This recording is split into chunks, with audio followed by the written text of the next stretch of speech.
Welcome back, everybody. Foreign policy analyst Reva Bhalla is with a private global intelligence company called Stratfor, and she joins me now from D.C. to talk about the situation in Iran that we're watching unfold as we speak. Reva, I want to talk to you first of all about what we're seeing in the streets. We've got the video now of a woman that many in the blogosphere are calling Neda, and they're really taking up these pictures and using her as an example of what happens when you speak out and you're trying to fight for freedoms on the streets of Iran. Is this something that's more than just an election? Is this something that's more about a movement now?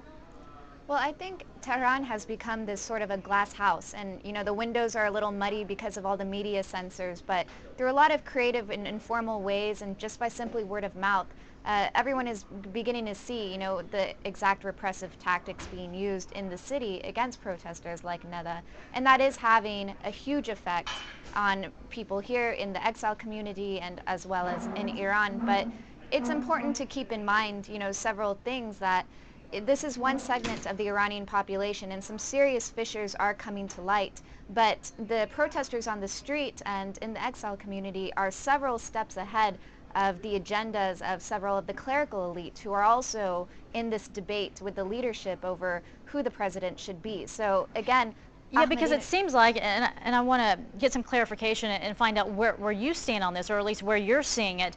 It seems like the movement is progressing so rapidly that perhaps it may even be ahead of Mousavi. Maybe the movement is leading him and him not leading it.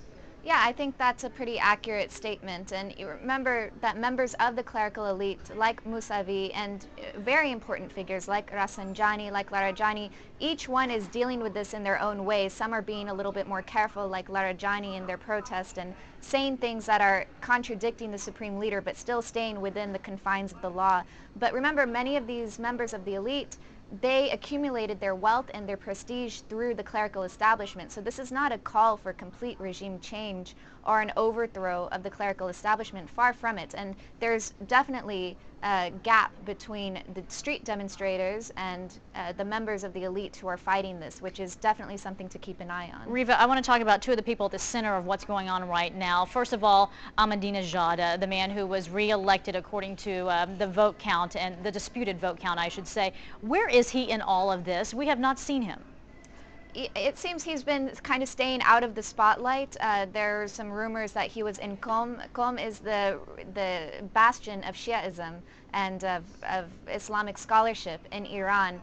And that's certainly a city to keep an eye on, because Qom is not unified behind Ahmadinejad. And Larijani, who is a very powerful member within the establishment through his family links especially, he is kind of representative of Qom in a big way. And since he is also opposing the Guardian Council, that's very significant. So Ahmadinejad is trying to build up that support within the establishment to make sure he is secure, especially when he's up against very powerful figures like Rafsanjani, like Larijani, and others as well. And then a lot of these protesters waiting, wanting to see Mousavi. There were reports that maybe he was going to come out yesterday and speak to the protesters. A lot of people still have not seen him as of yet. Do you know why? Is there a fear for his safety, his security?